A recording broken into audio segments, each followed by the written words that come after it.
Vibrant Gujarat 2047కి సంబంధించిన road షోలు చేయడానికి, గుజరాత్కి పెట్టుబడులను ఆకర్షించడానికి అనుమతి ఇచ్చి తెలంగాణ ముఖ్యమంత్రికి అనుమతి ఇవ్వకపోవడము, తిరస్కరించడానికి పొలిటికల్ రీజన్స్ అట్రిబ్యూట్ చేయడం అనేది ఇది తెలంగాణ సమాజం అంతా ముక్తకంఠంతో ఖండించాల్సిన అవసరం ఉన్నది. దీనికి రాజకీయాలు, రాజకీయ పార్టీలు, ఇతర అంశాలను జోడించవలసిన అవసరం లేదు. భారతీయ జనతా పార్టీ నాయకులకు నేను విజ్ఞప్తి చేస్తున్నా, ప్రజాప్రతినిధులకు నేను విజ్ఞప్తి చేస్తున్నా, మీరు గుజరాత్ను సమర్థించడం ద్వారా నరేంద్ర మోడీ గారి చేతుల్లో, గుజరాత్ చేతుల్లో కట్టు బానిసలుగా మీరు బ్రతకదలుచుకున్నారా? తెలంగాణ ఆత్మ గౌరవాన్ని చాటదలుచుకున్నారా? మీరు ఈరోజు తెలంగాణ ప్రజలకు సమాధానం చెప్పాలి.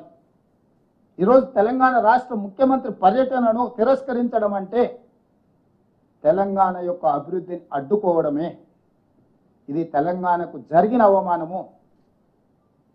వ్యక్తిగా నేను 25 సార్లు పోయిండొచ్చు అమెరికాకు, మళ్ళీ వ్యక్తిగా ఇంకో 25 సార్లు పోవచ్చు. కానీ ముఖ్యమంత్రి హోదా, ముఖ్యమంత్రి బాధ్యత, రాష్ట్రం యొక్క అభివృద్ధి కోసం చేసే పర్యటనను కేంద్ర ప్రభుత్వం అడ్డుకోవడం చూస్తుంటే స్పష్టమైన వివక్షను ప్రదర్శిస్తున్నది కేంద్ర ప్రభుత్వం తెలంగాణ పట్ల. ఈ వివక్ష ఏమాత్రం సహించరానిది. ఖచ్చితంగా ఈ అంశాన్ని మా legislative party leader Rajya Sabha Kharge గారు, లోక్సభలో మా నాయకులందరూ కూడా ఈ అంశాన్ని ఖచ్చితంగా పార్లమెంటులో లేవనెత్తుతారు. మా పార్లమెంట్ సభ్యులు ఇక్కడ ఉన్నారు, ఖచ్చితంగా ఈ అంశాన్ని పార్లమెంట్లో, లోక్సభ, రాజ్యసభలో కూడా లేవనెత్తుతాము. ఇది అంత ఆషామాషిగా తీసుకునే విషయం కాదు. ఈ తెలంగాణ వ్యతిరేక భావజాలం నరేంద్ర మోడీ గారు పార్లమెంట్లో పదే పదే మాట్లాడినా తెలంగాణ రాష్ట్ర బీజేపీ నాయకుల మెతక వైఖరి వల్ల ఈరోజు అంత ధైర్యంతో గుజరాత్ వాళ్ళు మన అభివృద్ధిని అడ్డుకునే ప్రయత్నం చేస్తున్నారు. ఈరోజు పెట్టుబడులు తెలంగాణకు వస్తే గుజరాత్కు పెట్టుబడులు పోవేమో, గుజరాత్ అభివృద్ధికి కొంత ఇబ్బంది కలుగుతుందేమనే కుట్రతోని ఈరోజు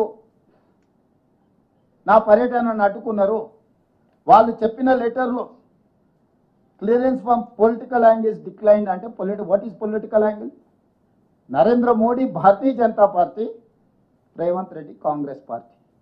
నరేంద్ర మోడీది గుజరాత్, రేవంత్ రెడ్డిది తెలంగాణ.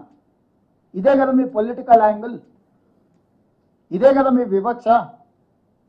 ఒక పక్కన గుజరాత్ ముఖ్యమంత్రికి ఇదే సమయంలో పర్యటనకు అనుమతి ఇచ్చి పెట్టుబడులను ఆకర్షించడానికి వైబ్రెంట్ గుజరాత్ కార్యక్రమంలో భాగంగా అతన్ని విదేశాలకు మీరు పంపించి ఈరోజు తెలంగాణ రైజింగ్ 2047 అడ్డుకోవడము ఇది స్పష్టంగా రాజకీయ వివక్ష, తెలంగాణ అభివృద్ధిని అడ్డుకోవడమే.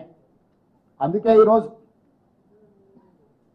విదేశంలో ఉన్నప్పుడే నేను స్పందించి ఉండొచ్చు, కానీ విదేశాలలో వేదిక మీద నుంచి మాట్లాడితే అగో చూసిన వారు దేశద్రోహి, విదేశాలలో భారతదేశ గౌరవానికి భంగం కలిగించిండ్రు అని మళ్ళీ అవగాహన లేని మాటలు మాట్లాడతారని చెప్పి ఈరోజు ఇక్కడికి వచ్చిన తర్వాత ఇంతమంది మొత్తం మంత్రివర్గము, పార్లమెంట్ సభ్యులు, శాసనమండలి సభ్యులు, శాసనసభ్యులు అందరం ముక్త కంఠంతో కేంద్ర ప్రభుత్వ వైఖరిని ఖండిస్తున్నాము.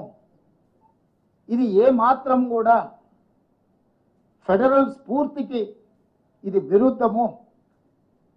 ఫెడరల్ స్ఫూర్తిని దెబ్బతీసే విధంగా వ్యవహరిస్తున్న నరేంద్ర మోడీ గారి వైఖరిని మనం అందరం కూడా ఖండించాల్సిన అవసరం ఉన్నది. అందుకే ఈరోజు నా పర్యటన అడ్డుకున్నారు, కానీ నా లక్ష్యాన్ని మీరు ఆపలేరు. అందుకే అధికారులను అమెరికాకు పంపించిన. ఆక్స్ఫర్డ్తో మన అధికారులు ఒప్పందాలు చేసుకోబోతున్నారు ఇవాళ రేపు. ఇతర యూనివర్సిటీలను కూడా వాళ్ళు సందర్శించి మన ప్రతిపాదనల్ని వాళ్ళ ముందు పెట్టబోతున్నారు. మన రాష్ట్రంలో పెట్టుబడులను ఆకర్షించడానికి అవసరమైన అన్ని ఆహ్వానాలు వాళ్ళు అందజేస్తారు. మన క్యాబినెట్లోని మీకు అందరికీ తెలుసు, Telangana rising global summit invest Telangana నేపథ్యంలో డిసెంబర్ 7, 8, 9 తారీఖుల్లో ఫ్యూచర్ సిటీలో పెద్ద ఎత్తున మనం ఇన్వెస్ట్మెంట్ సమ్మిట్ జరుపుకోబోతున్నాము.